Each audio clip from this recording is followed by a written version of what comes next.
Hi Scorpio, welcome to your energy reading. It's such a pleasure to read for you.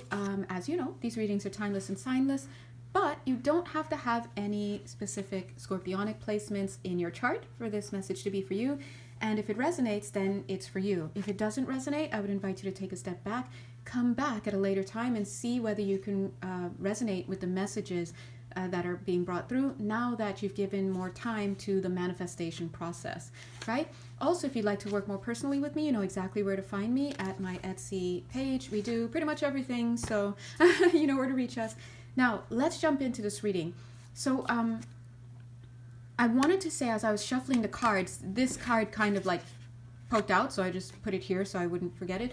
But before that, in the shuffling, I did see a Seven of Cups card with the cute little kid in the window, or a cute little kid looking into the window with all these options, but he was overlooking and literally about to walk past one of those options, which was a beautiful cup. So Scorpio, whoever you are, I would like to bring your attention to the fact that there is, and no wonder this deck wanted to come in. I just finished doing the Libra reading, right? Recording the Libra reading, and I was like, should I keep the deck there? It's community. I would like to invite you to the fact that there is an opportunity here for you to join a community, a new community.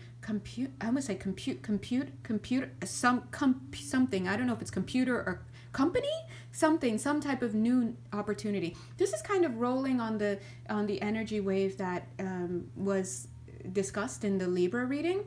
But as you guys know, we're all a collective, and so I'm just putting these signs here so it kind of helps people to tune in. But really, just watch all the videos because it's you. We are connected, right?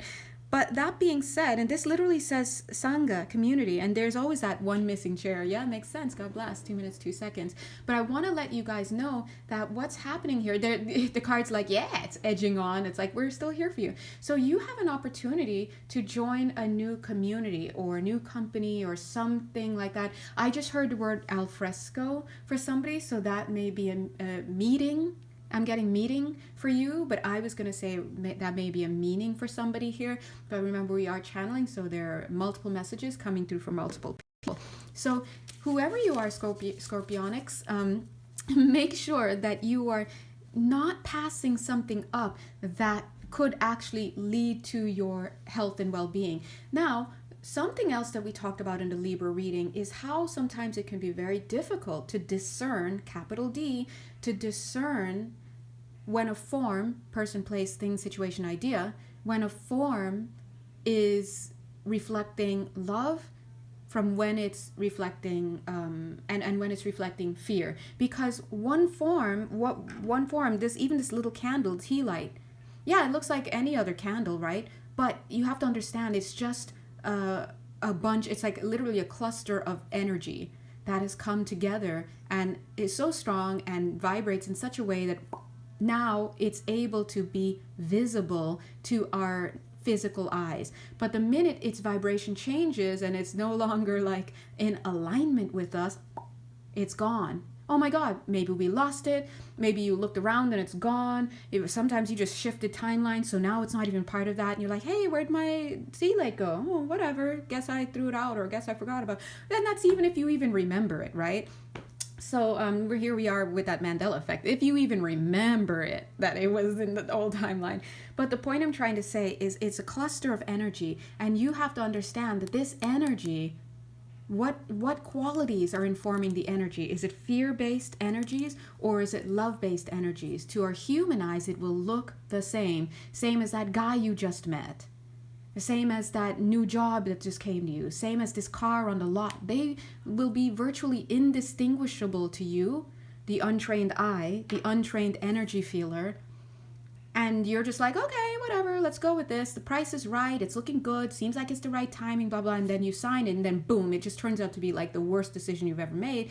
And it's not because the signs weren't there. It's because you don't know how to read them. And so when we do our energy healing work, like shadow work, doing your journaling, doing whatever you can to get to know yourself and to see yourself and to accept those shadowy parts of yourself that, boom, you've been pushing away, literally out of your consciousness for lifetimes, when you allow those to come in and you do the processing, all you're doing is moving stuff out the way. You're clearing obstacles so that what?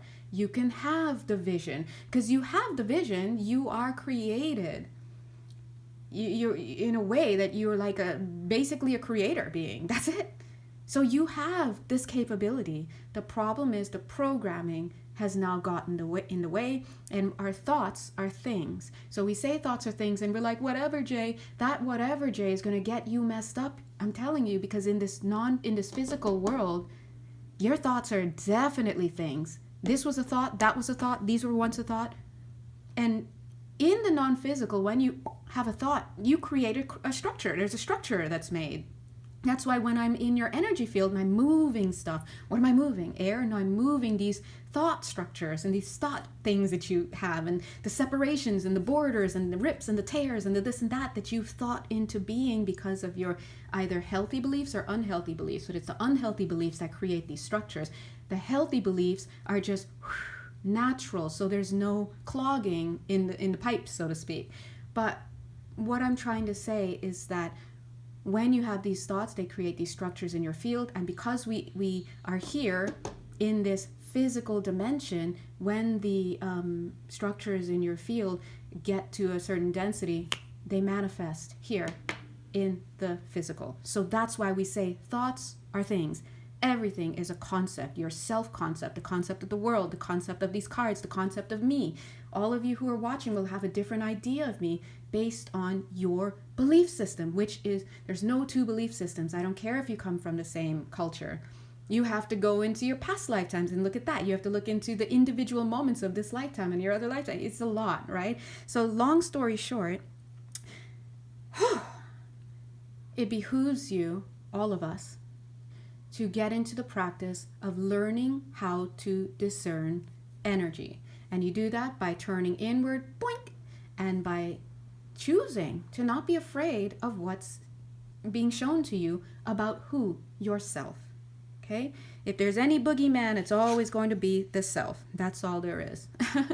But that being said, I want to go back to the 3D message here, which is that there's something in your vicinity, some type of opportunity that you're missing. Now, from a higher level of the field, where the higher up in frequency you go, the more agency you assume, because the more you remember that you are the creator being, right? You are an emanation of the creator, so you have these abilities. So if you are actually, for real, for true, right, a creator being, then everything you're doing is a choice. That's why you cannot go higher in frequency. You cannot see the macroscopic stuff. You cannot understand more without going back to you, because it's all you. But since we're out here in the 3D and we're still in that separation idea, oh my God, different body, different culture, different location. So I didn't do it, you did it. I want to let you know that what's actually going on is that there's some belief that you have within that is leading to you choosing not to see this opportunity that's here. Now, that could simply be that, oh, well, yeah, I got this new job opportunity, but it doesn't pay me what I want it to pay me, right? And sometimes it is in our, when I say sometimes, I mean through our third eye, through legit discernment, it is in our best interest not to go for that opportunity or for that situation, using this example of a job. But sometimes it is actually in our best interest to do that. And if we connect to our higher self, we will get the guidance that we need to overcome our beliefs about something. For somebody here, this is not about a job, for example, it's about a relationship or some type of new connection that's trying to come in for you. And you're just like, I'll bypass it. And the reason why, again, is because of your conditioning and your learning, which to any rational person here down here who shares the same programming and limited conditioning as you, they'll be like, oh, I totally don't blame you, like just keep going, like whatever. But actually, to somebody who can see beyond, and you just close your eyes, make the intention to connect to that part of you, which is your higher self, or of course you can reach out to people who can do that. I would say practice discernment in reaching out to people also, because you never know who you're going to and whether they can do that either, okay? But I'm just, listen, we're out here with the D, the discernment. Not the D that we want, the D that we need, right? That D, discernment. But you should always start with yourself, because you will assume that this new person, this new opportunity, this new whatever is coming in for the purpose of what? Relieving you of some problem you think you have. For example, with the job. I think that I'm not being paid enough, so I want to get a new job. I think my problem is that I need more money. I don't like my job, whatever. So I'm looking for this job, and then a new job comes up, but it's not paying me enough. So I think that this doesn't answer my problem. When your girl Jay is out here like, what are you talking about? You don't even know what your problem is.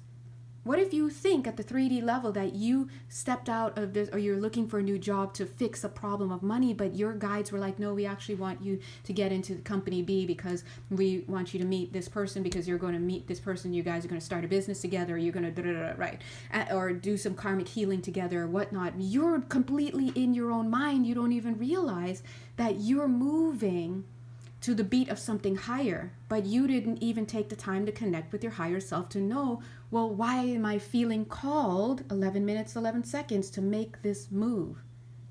And if you were to do that and you legit listened and you surrendered and you understood spirit and what they were trying to say, you would be like, oh, you're saying I just need to get moving and to take this opportunity so that I can take one more step towards where it is I'm actually trying to go. What if you have to take this opportunity, whether it's a person or a job or just whatever, I'm just using examples here. What if you take this opportunity and then here you meet the next puzzle piece to get there?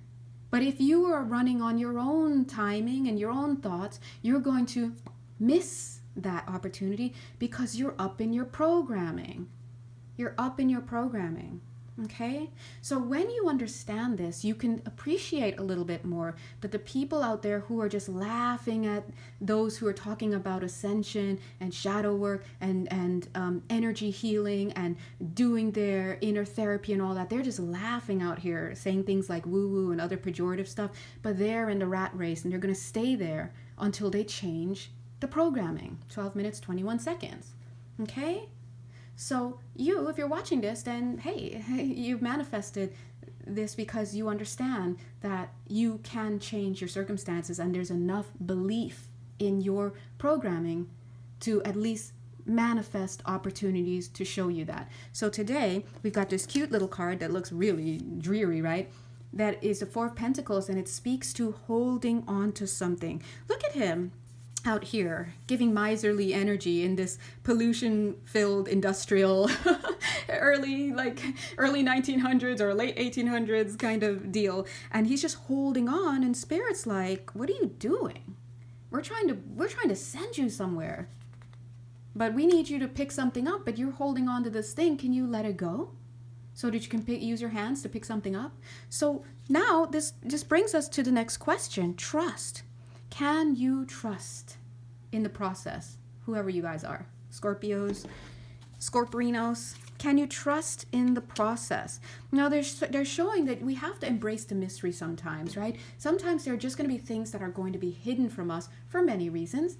Simply, if you were to know where you'd end up, you probably would never take the first step.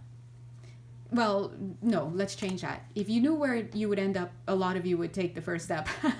But if you knew the journey to get there, you wouldn't take the first step, okay? And so that's why there's some things that we're just not supposed to know. And there's also reasons why we're not supposed to know certain things, because we may not have the wherewithal, the belief system wherewithal, the mental frameworks, the ideological flexibility and framework to even comprehend what is being told to us about where we're going. And so what we get is puzzle pieces instead. Listen, save those breadcrumbs. Don't keep getting breadcrumbs in your relationships with these people who are not willing to go the distance with you. We're out here minding our text messages for some guy or gal to message us 3 days later. Like, what are we doing? Those aren't the breadcrumbs you should be picking up. You should be focusing on what spirit drops for you. And anytime I say spirit, always remember I'm talking about your higher self. It is you. It's your energy. You. Because this is the day and age where it's time for understanding your spiritual authority. Okay? Mwah. Bye.